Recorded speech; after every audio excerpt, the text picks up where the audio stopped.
والوں نے اور اس بارگاہ کے متوسلوں نے جو محبتیں نچھاور کی، میں ان سب محبتوں پر آپ کا شکریہ ادا کرتا ہوں، اور اللہ کے حضور دعا کرتا ہوں کہ اللہ رب العزت آپ کو سلامت رکھے، اور یہ آستان ابد الاباد تک قائم و دائم اور سدا بہار رہے، سلامت رہے یہ آستان،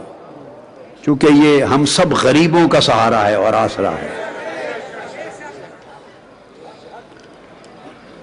اور میں مبارکباد دیتا ہوں جملہ خدام سید زادگان کو۔ بڑی درگاہیں ایسی ہیں اور بڑے دربار ایسے ہیں جہاں ایک عرصہ کے بعد جب حالات وہ نہیں رہتے ان کے لیے سازگار، تو دوسری جگہ پر منتقل ہو جاتے ہیں اور جگہوں پر جا کر آباد ہو جاتے ہیں، وہاں سے کوچ کر جاتے ہیں، نقل مکانی کر جاتے ہیں، یہ ایک تاریخ ہے۔ مگر مبارکباد ہو آپ کو، کل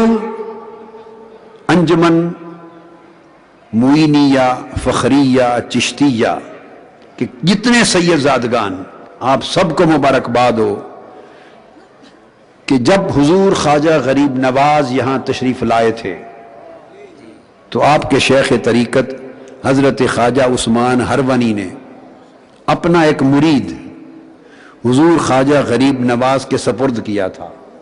جن کا نام تھا حضرت خواجہ سید فخر الدین گردیزی، اور اپنے مرید کو حضور خواجہ غریب نواز کا خادم بنایا تھا، اور انہوں نے عمر بھر خود کو کبھی حضور خواجہ غریب نواز کا پیر بھائی نہیں سمجھا، آپ کا خادم سمجھا، اور حضور خواجہ غریب نواز نے اپنا لنگر خانہ اور اپنا دربار خواجہ سید فخر الدین گردیزی کے سپرد کیا تھا۔ یہ واقعہ 800 سال پہلے ہوا، 8 صدیاں بیت گئیں، زمانے بدلے، حالات بدلے، مشکل وقت آئے، مگر نشیب و فراز آئے، مگر مبارکباد ہو آپ کو کہ حضرت خواجہ سید فخر الدین گردیزی کی ساری اولاد 8 صدیوں سے حضور خواجہ غریب نواز کی خدمت پر جم کر قائم اور دائم ہے۔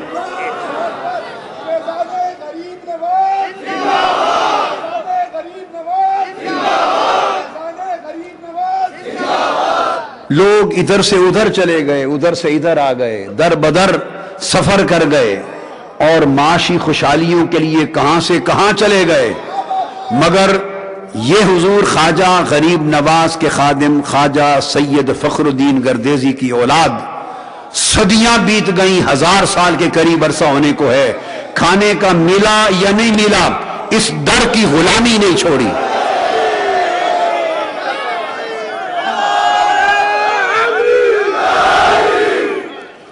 اور 800 سال سے خواجہ غریب نواز کے خادم کی اولاد کا آج تک خادم بنتے چلے آنا، اللہ کی عزت کی قسم یہ نائب رسول اور عطاء النبی کی زندہ کرامت ہے۔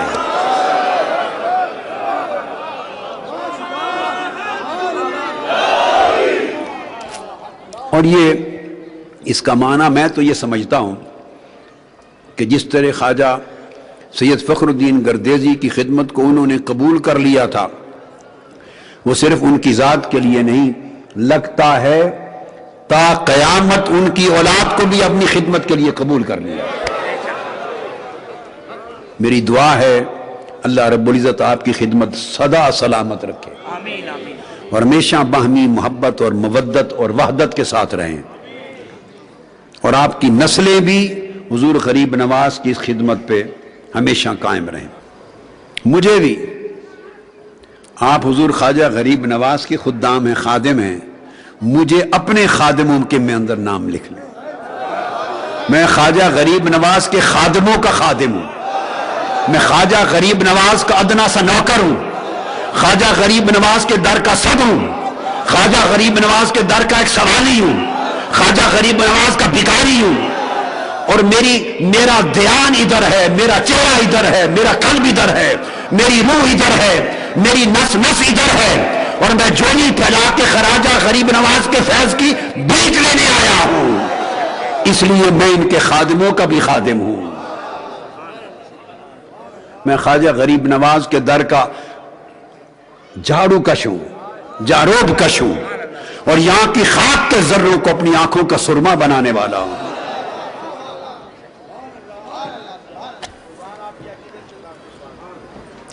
حاضرین محترم، آج کا میرا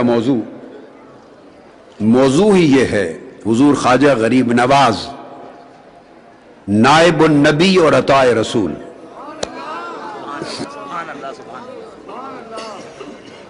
مگر میں چاہوں گا چونکہ یہ خطاب صرف یہی نہیں رہنا، یہ طویل مدت تک کیو ٹی وی کے ذریعے اور دنیا کے بے شمار ٹی وی چینلز کے ذریعے اور ڈی وی ڈیز اور سی ڈیز کے ذریعے کروڑوں لوگوں تک، سالوں تک، صدیوں تک سنا جاتا رہے گا۔ تو میں چاہتا ہوں میں بیان تو حضور خواجہ غریب نواز عطاء رسول کے موضوع پر کروں گا، بعض چیزیں ایسی بھی بیان کروں گا جو شاید آپ کو معلوم ہو، چونکہ آپ اجمیر شریف کے رہنے والے ہیں، ہر صبح و شام اس بارگاہ سے متمسک ہیں، مگر وہ چیزیں آپ کے نالج میں ہوں گی مگر ان کروڑوں لوگوں تک، شرق سے غرب تک، ان کے نالج میں نہیں ہوں گی۔ تو میں ایسی چیزیں جن کی تفصیلات شاید یا جزئیات آپ کو معلوم ہوں، میں ان کو بھی بیان کروں گا تاکہ شرق سے غرب تک جو لوگ میری آواز اور گفتگو کو عمر بھر سنتے رہیں گے ان تک بھی حضور خواجہ غریب نواز عطاء رسول کی شان کا تذکرہ پہنچے اور وہ ان کے مقام و منصب کو سمجھیں